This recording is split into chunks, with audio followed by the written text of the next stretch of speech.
During the summer between my A levels and starting uni, I went over to the US as part of the Camp American program. For those that don't know, it's basically an exchange program that gets Europeans jobs as camp counselors in the States. You pay them a fee and they organize getting you a job at a camp in your region of choice, be it East Coast, West Coast, Southwest, you get the idea. I ended up getting a place in a camp just outside of Malibu in California, which is honestly one of the most beautiful places I'd ever seen. And for the most part, my experiences were an incredible one that I don't regret in the least bit. But there was this one kid that came to camp that ended up being one of the scariest people I ever met in my life. Not just that, but they did one of the most horrible things I'd ever seen with my own two eyes. We knew something was kind of weird about Ashton when we noticed how he would just whisper things to himself sometimes. One of the other counselors told us that she'd actually asked him at one point, "Who you talking to, Ashton?" And his reply was both completely unexpected and deeply unsettling. She expected him to say something along the lines of "no one" or "my imaginary friend" or something fairly innocent like that. But then he completely denied having whispered anything at all, and she found herself a bit lost for words. She said she followed up by telling him that she'd actually watched him whispering to himself and that it was okay, he didn't have to deny it. Ashton then apparently got quite defensive about it and acted almost like she was stupid or something as he again completely denied that he'd been whispering anything. She said the really weird thing was that he came across so genuine too, like real indignation and frustration in his voice as he flat out denied the whispering. She said it actually stopped being amusing at that point and became downright creepy, because what if he really didn't know he was whispering and it was just like an unconscious reflex or something? Either way, we all became acutely aware that Ashton wasn't exactly your regular kid. Anyway, at one point, I was asked if I knew any creepy campfire tales to tell the kids one evening. I ended up telling them a shortened, watered-down version of Stephen King's Cycle of the Werewolf, which happens to be one of my favorite short stories of all time. It's a decent little whodunit with a quality twist towards the end, so the kids were gripped by it. But then, when I finished, and they're all talking about what a good story it was, little Ashton pipes up, "You know, I'm a werewolf." Like he's all proud of it. All the other kids respond by saying, "No, you're not, Ashton. There's no such things as werewolves." But Ashton is insisting that he is, how they're all wrong, and that werewolves must be real because he's one of them. The kids start making fun of him, and I found myself recognizing that same kind of sincerity that my fellow counselor had seen in him. He obviously wasn't a werewolf, and I find myself having difficulty describing exactly how he expressed himself. But it wasn't like he was just trying to deceive the other kids into thinking he was. It was more like he believed he was a werewolf, like actually believed it in his heart. I knew what my fellow counselor meant when she said how creepy Ashton could be, but the really terrifying thing didn't happen until later that night. So, the campfire tales thing was part of the trail camping night we did with the kids, where we'd take them off into the surrounding hills with some camping gear so they could get a real taste of the trail lifestyle. That meant that when it was bedtime, I was way closer to the kids than I would have been if we were back at camp in our separate cabins. So, just as I was drifting off to sleep, I heard this really high-pitched scream that was really close to me. Because we were in a kind of small valley, the scream echoed all around the hills too, which made it all the more frightening, and the next thing I know, I'm throwing my boots on, shining my flashlight around to see which tent the scream was coming from. It wasn't hard to work out which one, as it was the only tent where the zip and flap were open. I could also see one of the kids' rear ends poking out of the tent, so I ran towards the one to see what was going on. I honestly thought that it might have been some kind of spider or other large insect that had gotten into the kids' tent, and I called out to ask what the issue was. The next thing I saw was one of the most chilling and haunting images I'd ever seen. The kid who half crawled into the other's tent backed up a little, Then while still on all fours, they turned to look right at the light of my flashlight. It was Ashton. He had this huge, maniacal smile etched onto his face, and he had blood stained to his lips, chin, and teeth. What followed was a kind of weird moment of duality where I recognized what had happened. I mean, it was obvious, but I just didn't want to believe it. But no matter how much I didn't want to believe it, it didn't change the fact that Ashton had bitten one of the kids that was making fun of him so hard that his teeth had actually cut into some of the meat of the kid's leg. I immediately ran back to my tent to grab the first aid kit and my phone, but as I was making my way back to the wounded kid's tent while on speakerphone with another counselor, this flash of fear went through me, thinking Ashton might attack me too. Turns out he'd basically run off into the hills on his own, most probably out of fear for the consequences of what he'd done, and when I suggested me and another counselor go look for him, the camp leader basically said no, let the cops deal with that. We all figured that there was something a little bit off with Ashton. We just didn't know that he was the most disturbed and savagely violent kid any of us had ever dealt with, and I can speak for every counselor on that too, even the ones who'd worked at multiple summer camps over many years. Don't quote me on this, but I think he ended up in some kind of children's home, and I know the camp I worked for ended up getting their butts sued off by the bitten kid's parents for negligence or something. That was their own private financial horror story from what I can gather, but for me, I was left with my own very real horror story of Ashton, the kid who thought he was a werewolf.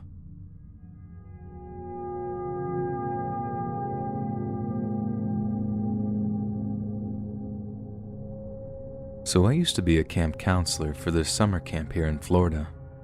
I did 2 years in a row, and the first year was all good, so I went back for a second time. I saw a lot of the same faces from the first year, namely the same counselors and kids and stuff, but we got plenty of new ones on that second year too.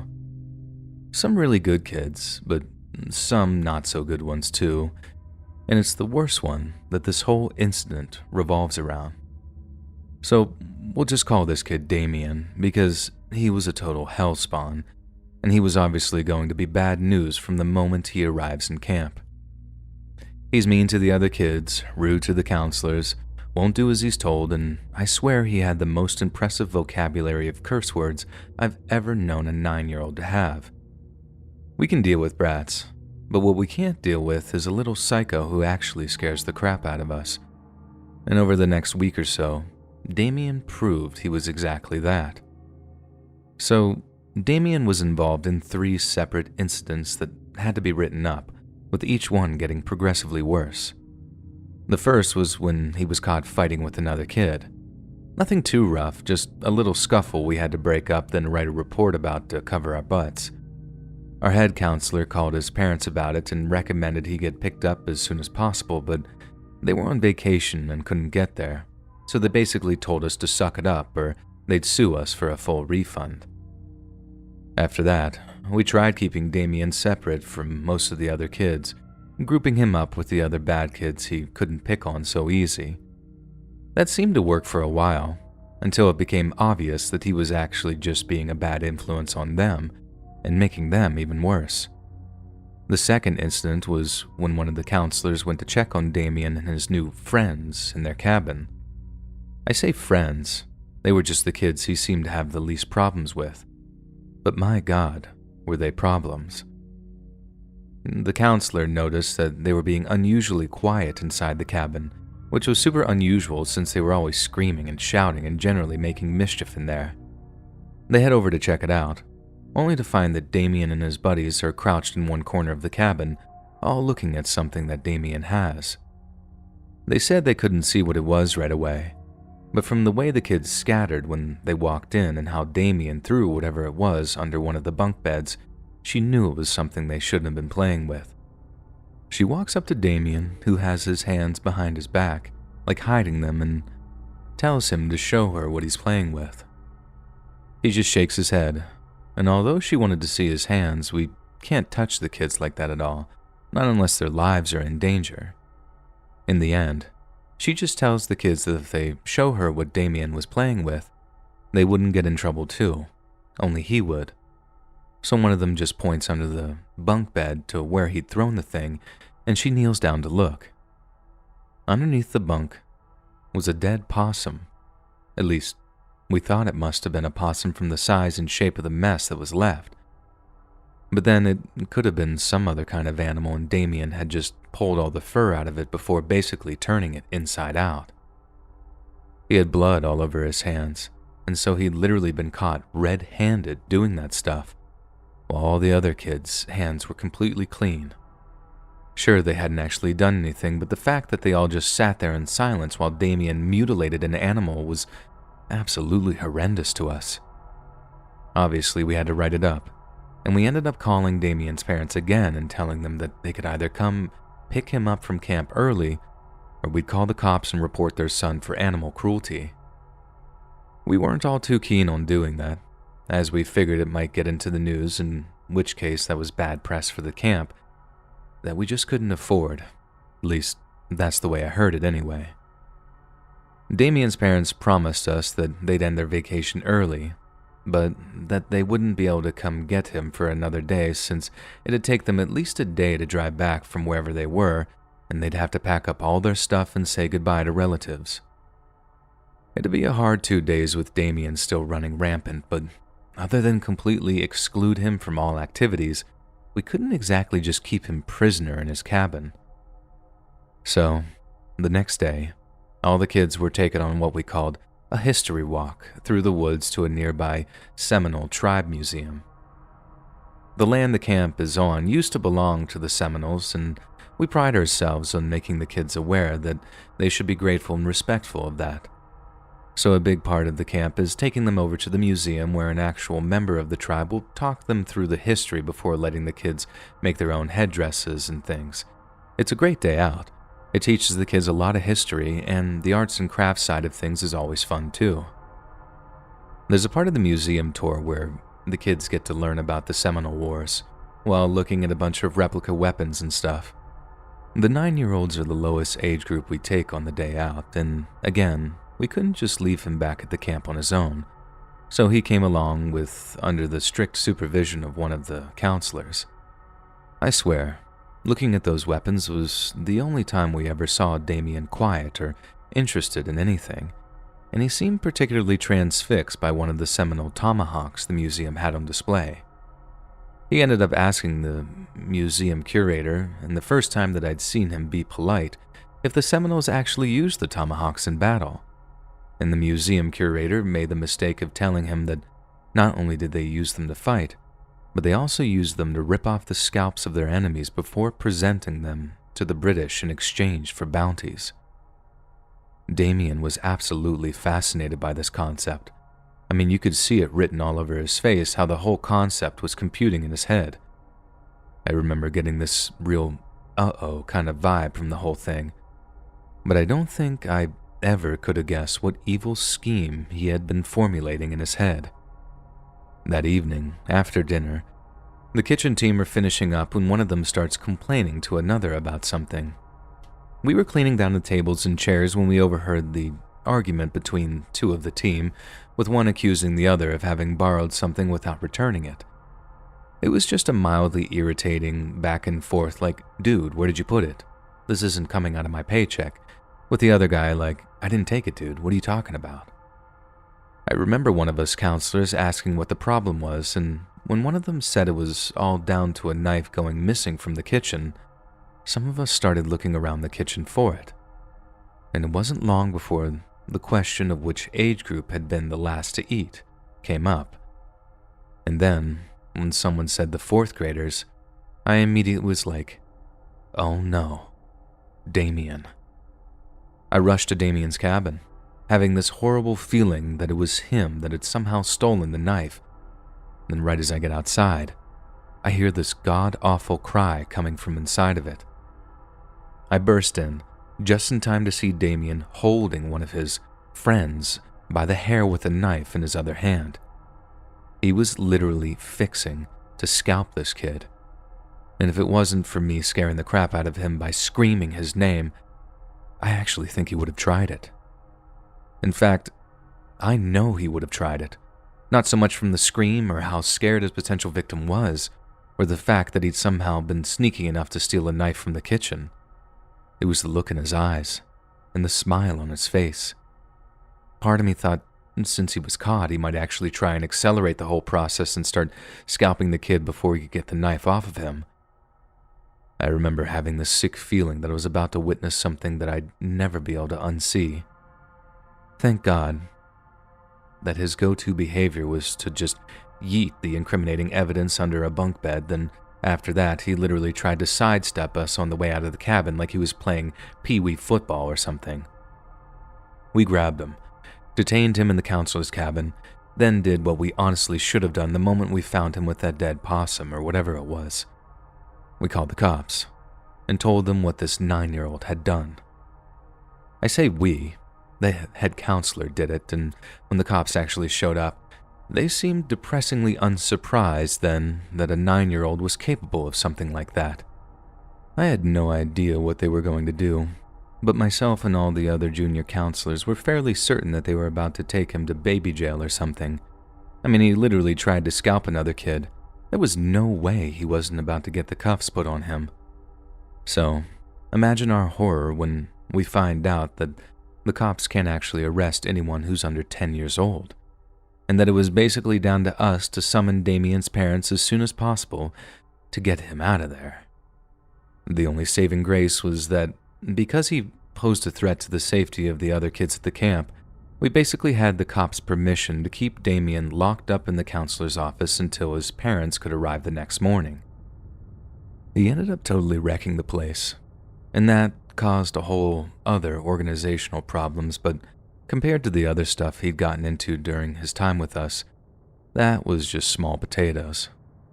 I can't tell you how glad we were to see the back of Damien, and when his parents showed up to get him, we suddenly understood why he was so screwed up. His home was really obviously not a nice place to grow up, and our head counselor said his parents would most likely receive a visit from CPS or some other social services, and that there was a good chance that it was only a matter of time before Damien wouldn't be living with them anymore. Either because they weren't fit to be parents, or Damien had some serious behavioral problems that meant that he'd need some highly specialized help from professional child psychologists. I never found out what happened to him, but I honestly hope that he got the help he needed. I don't think kids are ever born evil. They're just products of their environment. And if his parents were anything to go by, Damien grew up in a very, very bad environment indeed.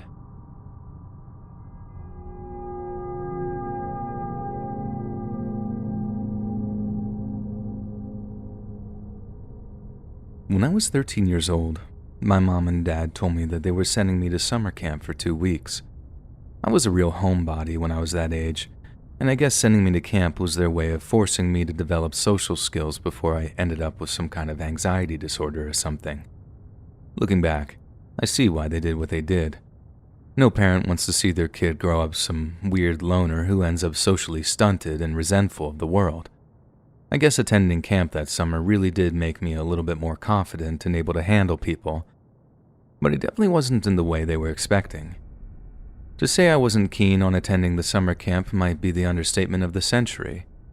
When my parents told me, I almost burst into tears right then and there. I promised that I'd do whatever it took to keep them from sending me to some wilderness torture for 2 weeks, that I'd improve my hygiene and try to be more sociable. But they weren't looking to bargain with me. They were giving me an order. I was going to summer camp whether or not I liked it, and if they had to drag me kicking and screaming onto the waiting bus, so be it. I'll be honest, I cried myself to sleep on the night before the departure day, and I was fighting back tears on the drive out to the bus that would eventually take us to camp. It was only when I was on the bus with the other kids that I was certain I wouldn't cry again, and even then, I think it was only because I was frozen in terror at being in the presence of a bunch of screaming teens. A trio of kids actually asked what my problem was, and all I could do was just sit there, gripped with fear as they began to discuss if I was special. It was completely humiliating, and I actually wondered if there was any way I could escape during a break at a roadside rest stop or something. But then, where would I go? What would I do? It was the very definition of being stuck between a rock and a hard place, and obviously, I chose the hard place over the rock. The first few days of camp were tough to say the least. I barely spoke to anyone, hated the food, and the activities were my idea of hell. I guess I have to say that I was spoiled in that respect, having eaten my choice of foods while sleeping in my very own bedroom, all as an only child. So the realities of eating fairly crappy food while sleeping in a cabin that slept 6 were a devastating shock to the system. My anxiety was bad enough during that first week, but it was particularly intense during meal times, and that was all down to the fact that the boys and girls camps shared a catering facility. It wasn't all the girls that made me so anxious either. It was one in particular, a girl named Alexandra. She was the prettiest girl I'd ever laid eyes on. Popular, smart, graceful, and confident. I spent almost all of lunch and dinner time staring in her direction, except of course when her gaze turned my way. Then I'd just stare into my dinner tray, hoping she hadn't spotted me looking at her. I somehow said twin prayers that she'd come waltzing up to me to say hello, while also hoping that she'd stay far away, that I didn't become some bumbling, red-faced idiot in front of her. Only one prayer was answered, and it made for one of the most nerve-wracking moments of my life. I'll never forget how sweet her voice sounded from up above me, how she asked if it was okay if she could sit with me for a few moments. I completely failed to give her an answer, but she was confident enough to just smile, giggle, and sit down opposite me, recognizing that I wanted to bask in her presence more than anything else in the world. I only managed to compose myself enough to speak once she started asking me my name and where I was from and that kind of thing. Hearing how curious she was about me and seeing the jealous looks of some of the other boys in the cafeteria, that was the first big confidence boost I'd ever gotten in my life. It didn't exactly tip me over the scales or anything. I was still socially backward and incredibly nervous, but for the rest of the day, it was like I was floating on cloud 9. The same thing happened at dinner the following evening, with Alexandra coming over to talk to me about this and that. Only that time, I actually managed something of a complete conversation. And then, towards the end of my first week, when I'd actually managed to buddy up with 2 other fairly geeky, socially awkward guys, she finally asked me the fateful question. Alex walked up to the table I was sitting with my 2 friends at and asked me if I wanted to meet her down at the swimming lake that evening before lights out. Now, as you can guess, something like that was completely and utterly forbidden by camp rules. The girls and the boys were not allowed to fraternize outside of permitted activities, or in the cafeteria, but then that's what made it so doubly special for me. She obviously liked me enough to risk getting sent home early and completely in disgrace, too.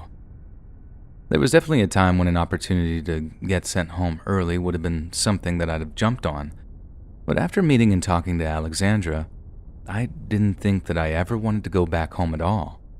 The risk made it exciting, thrilling even, and as nervous as I was about meeting her in private, I told her, of course, then plotted how I'd make my way down to the lake without being spotted by any counselors. When the time came, my buddies wished me luck, gave me some advice on how to keep it cool and play it smooth. Then I set off down towards the lake to meet Alexandra. When I arrived, my heart sank when I saw that she was nowhere to be seen. I was convinced that she wouldn't show, that I'd gotten all my hopes up for nothing, but I was also terrified to just leave in case she showed up a little late and got the impression that I wasn't interested in her. I stayed for 5 minutes, then 10, then when I eventually heard someone approaching along the trail. Then, who should emerge from the trees but the object of my affections, Alexandra, and she was carrying 2 towels. As we talked, I was this mix of nervous and excited and terrified and joyous, but above all, it felt like some kind of victory. I could be sociable. I could date pretty girls. I could probably even be one of the popular kids if I put my mind to it, I thought. That might sound like my ego was inflating to dangerous levels, and you'd definitely be right about that. In fact, by the time Alexandra had actually showed up, it had inflated to the point where I couldn't see how our little meetup could possibly go wrong. And when she suggested we strip down to our underwear and go for a little swim, I was completely blinded by puppy love that I didn't stop to think how that might not be the best of ideas. We did strip down to our shorts, then edged off the dock and into the water. The water was cold, but that was a godsend in a way, because then I could pretend that I was shaking just because of how cold it was and not because I was absolutely overwhelmed with nerves at being in my underwear with such a pretty girl. We swam around for a while, trying to keep as quiet as possible, and at some point, Alexandra brought up that she loved swimming and that she swam competitively for the private school she attended back in Burlington. She told me that she could hold her breath for just short of a minute, that it was a record at her school or something like that, and asked if I wanted to see her prove it. I was happy to watch her do just about anything at that point, so of course I said yes. And when she sank under the water, I counted up to 52 seconds until she emerged, gasping for breath. I was beyond impressed. 52 seconds is an incredible feat, especially for a girl of her smaller stature. Then, she asked how long I could hold my breath for. I told her I didn't know, but I was only too happy to duck under the water so she could count how long I could hold it for. I remember ducking under the water and hearing her muffled sounds of counting loud in that sweet, lyrical voice of hers. I counted along with it in my head, feeling my lungs beginning to burn for air as the seconds ticked over. But then, she suddenly stopped counting, right as I heard something enter the water next to me. I kicked my legs to push myself back to the surface so I could check out whatever or whoever it was, and that's when I felt a hand on top of my head, pushing me down and keeping me under the water as I tried to resurface for air. I remember opening my eyes to see that Alexandra was no longer in front of me, so whoever was keeping my head under the water was either behind me or above me on the dock. I began to panic, reaching up to pull the hand off my head, but I couldn't do it. I don't think I've been able to drag it off my head at the best of times, and I was always a fairly weak kid and the grip was strong. But then, since I was dangerously low on oxygen, it was completely impossible for me to even budge it. Within a couple more seconds, I could actually feel myself starting to black out. My lungs were on fire. It got harder and harder to struggle against the force pushing me down, and there came a moment where I actually thought to myself, I'm gonna die. The thought caused another spur of panic to run through me, but then after that, and this is the very final thing I remember before I must have passed out, was this weird feeling of peace and acceptance. I wasn't panicking anymore. I just sort of gave up trying to fight the feeling. Then, although I don't exactly remember it, I guess I just let myself drift off into oblivion. The next thing I remember, I was lying on the dock, coughing up water while an adult voice was asking me if I could hear them. I was still in a daze, and in that moment, I couldn't remember what had happened to me. I was just all confused and kind of sleepy. Then as I looked around, I saw Alexandra, crying while one of the counselors tried to comfort her. It was only then that I actually remembered the hand holding me under the water, how I'd gone from the happiest I'd ever been to thinking I was going to die. I had no idea who'd actually held me under, but Alexandra did, and her guilt had her fessing up to the counselor pretty quickly regarding who it was. Apparently, the whole thing had been an elaborate prank to screw with the nervous, overweight kid, but she had no idea that they were going to try to literally drown me out on the lake.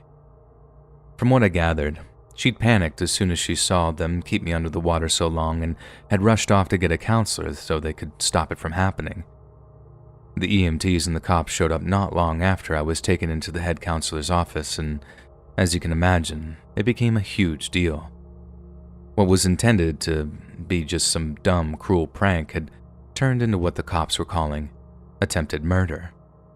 The kids did end up getting arrested and taken away from the camp that same night, And the kid who actually held my head down ended up going to juvie for a couple of years, believe it or not.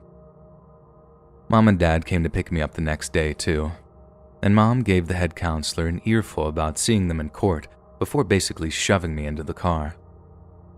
I didn't cry when I went off to camp, but I cried having to leave it. It was a whole mix of emotions too. Happy to be leaving a place where I almost died, but sad to be leaving my first real friends behind, and sad to be leaving Alexandra behind too.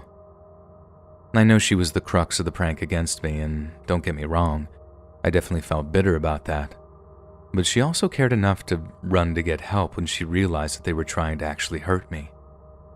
I can't tell you how much that meant to me, and looking back, I do realize how crazy that sounds. But in my dumb 13-year-old brain, that was all the evidence I needed that she did actually like me in some way, even if it wasn't the way I wanted. In a bizarre way, nearly dying at that camp turned out to be one of the best things to ever happen to me. I realized that the worst thing in the world, death, wasn't actually all that bad a concept. When it comes to actually facing it, there comes a point of acceptance and peace, and after that, nothing really scared me anymore. I knew I could make friends. I knew I could be brave, and so the things that I thought I never could, like talk to girls or learn to skate, and I actually ended up losing a few pounds from actually going outside and socializing with the new friends I made at school through skating. The only big negative that came from it was my fear of deep water. I haven't gone swimming since that day, and the idea of going on a cruise or being out on a boat honestly makes me sweat with fear. Like I said, going to that camp helped me get over my social anxieties in a big way. It came at a cost, I suppose, but I still weirdly am glad I endured the whole experience, because now I'm not scared of that one thing that grips everyone else and sometimes dictates their whole lives. I'm not afraid of death, and I guess that helps me live a little more than others.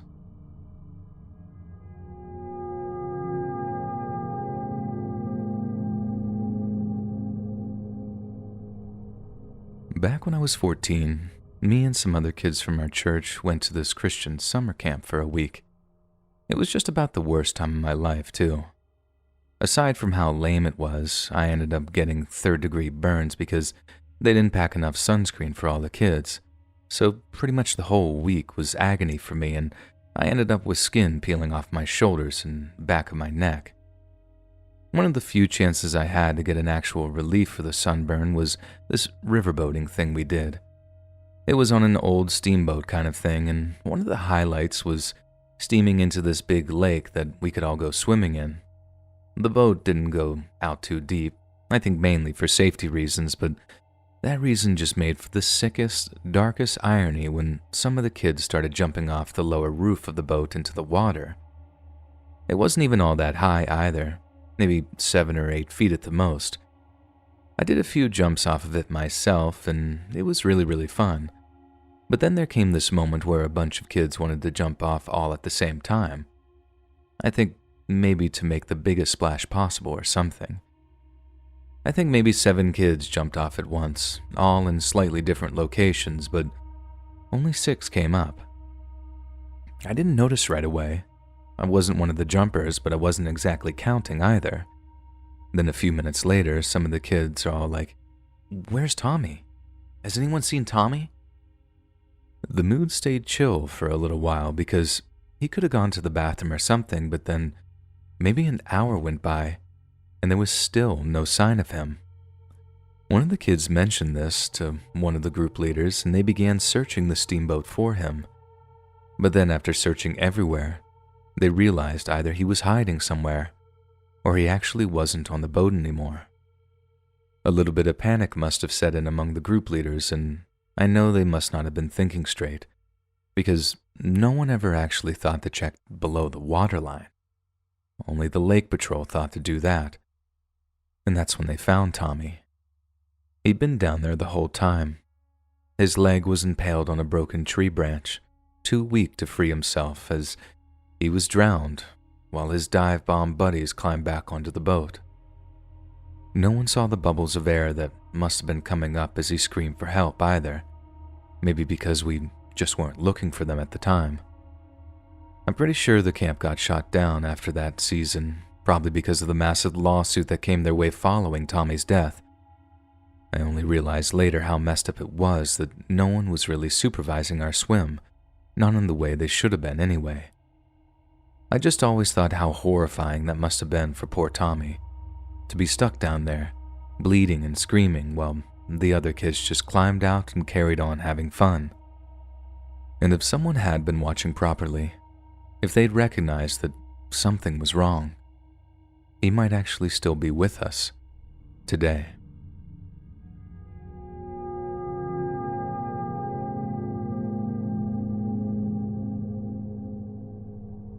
We have summer camps for kids up here in Canada too, and I just so happened to experience one of the creepiest things in my life on the one time I went on one.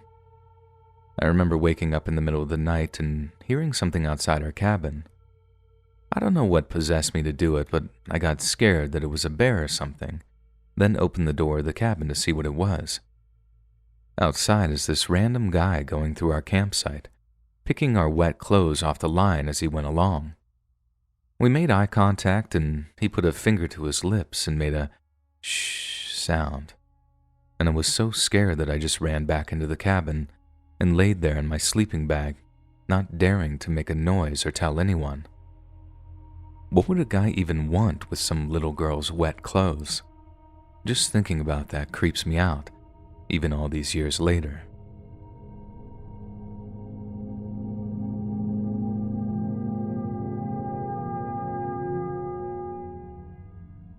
Anatoly Slivko was born on December 28th of 1938 in the Dagestani portion of the old Soviet Union. After a grim childhood marred by the deprivations of the Second World War, he eventually made a life for himself in the city of Novinomysk near Stavropol, and went on to have 2 children with his wife Ludmila. To outside observers, Anatoly was an outstanding communist and a pillar of the local community, as he volunteered a great deal of his time to a local children's club. Every summer, this children's club organized summer camps, and much like their American counterparts, these summer camps offered hard-working parents a brief reprieve from the responsibilities of child-rearing. Parents trusted their children with Anatoly, but this trust proved horribly misplaced, for he harbored a terrible secret that would only come to light when it was far, far too late. In 1961, Anatoly was traveling home from downtown Novinomysk when he happened to witness a horrific traffic accident.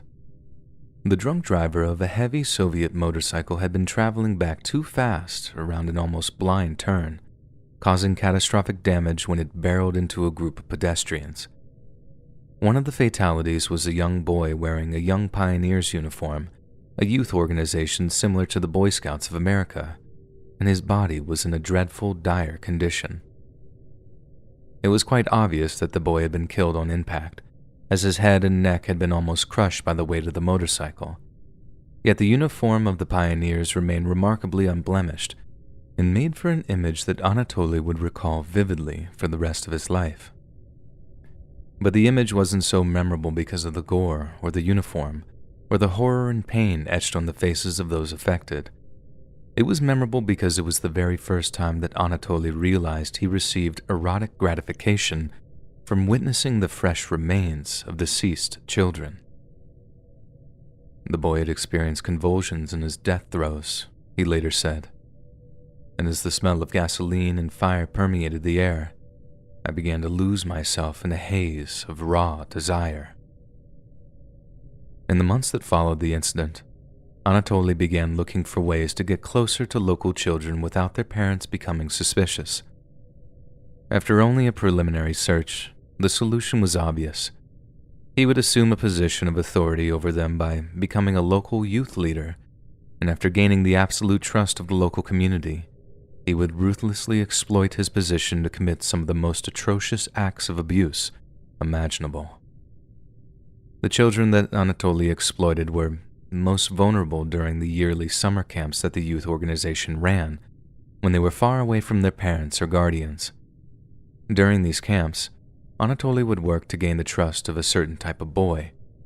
They were always between the ages of 11 and 15, They were always short for their age, and they were always malleable enough so that Anatoly could talk to them into wearing a particular outfit, that outfit being the uniform of the young pioneers, the exact same one that the young traffic accident victim had been wearing during that fateful day back in 1961.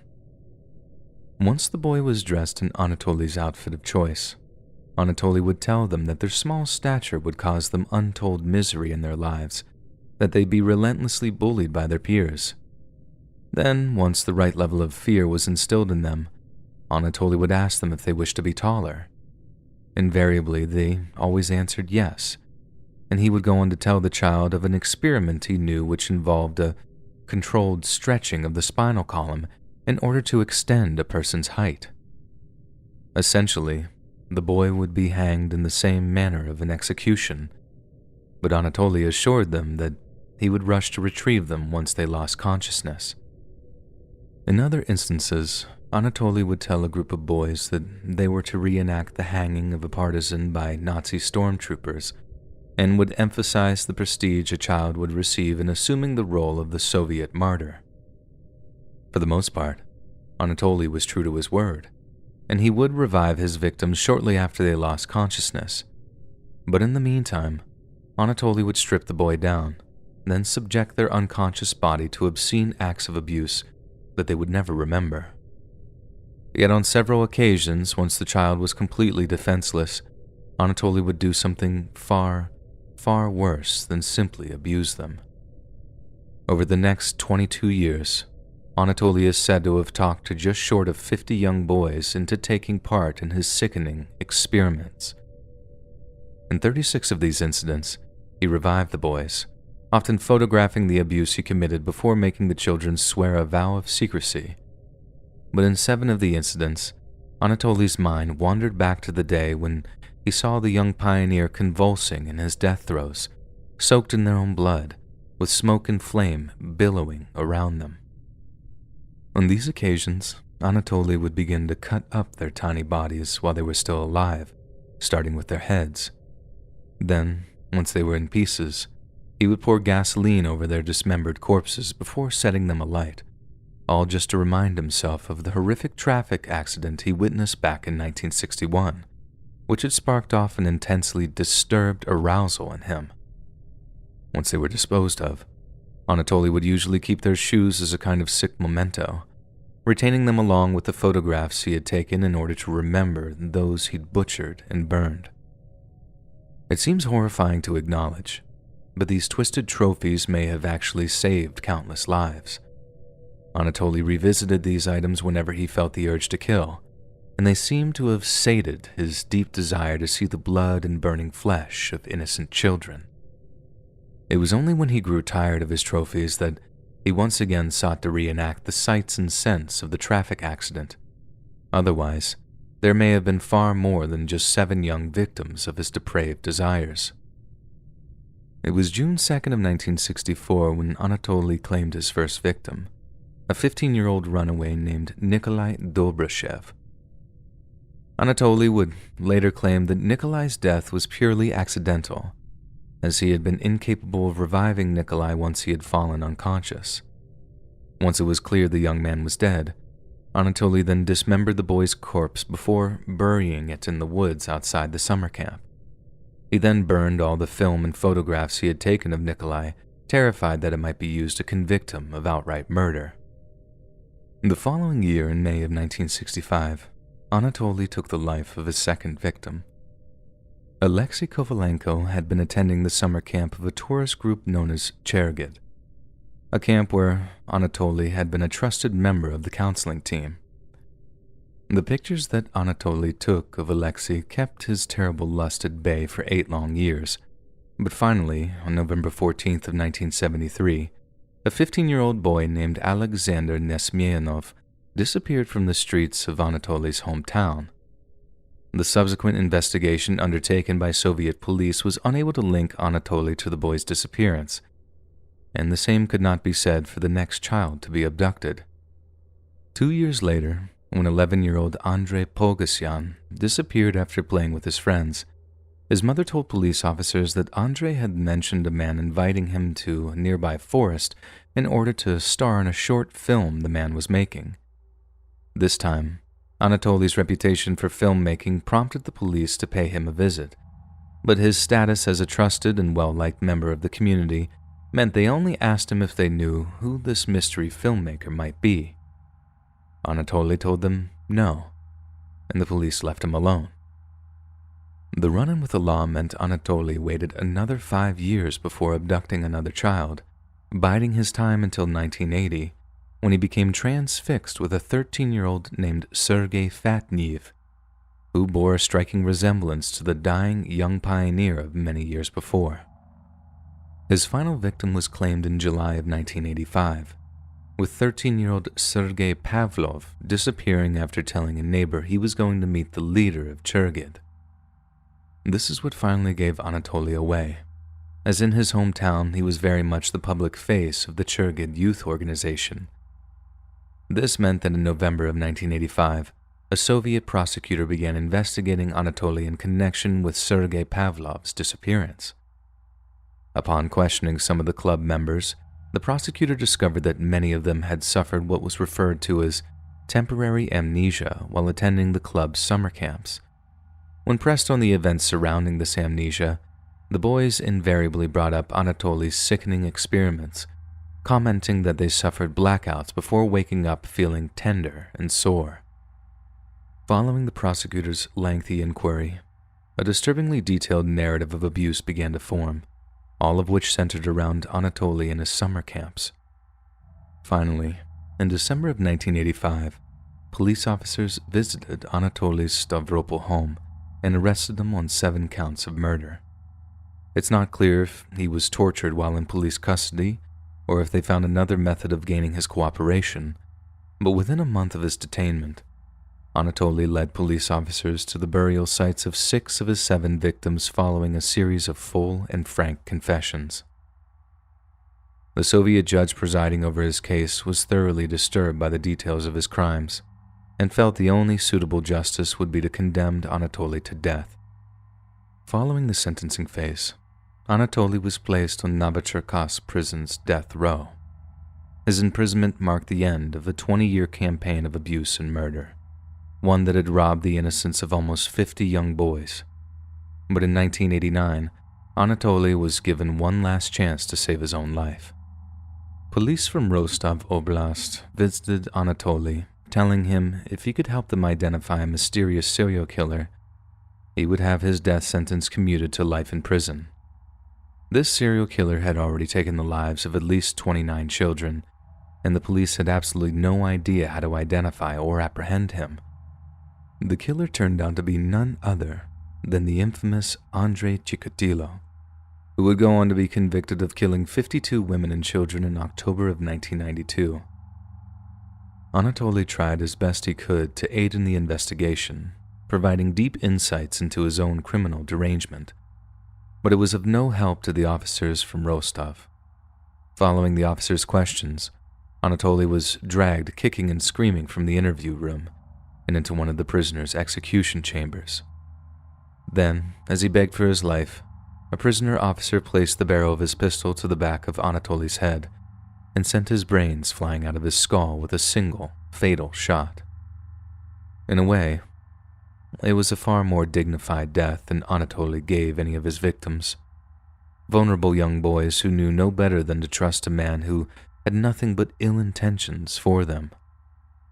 Their death served no other purpose than to satisfy the sick fantasies of a man who was nothing short of evil. And when the prison's executioner put a bullet through his skull in September of 1989, there's no doubt that the world became just a little bit brighter. Hey friends, thanks for listening. Click that notification bell to be alerted of all future narrations. I release new videos every Monday, Wednesday, and Friday at 7 p.m. Eastern Standard Time.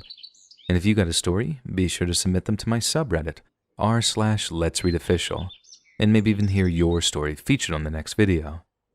And if you want to support me even more, grab early access to all future narrations and bonus content over on Patreon, or click that big join button to hear about the extra perks offered for the channel.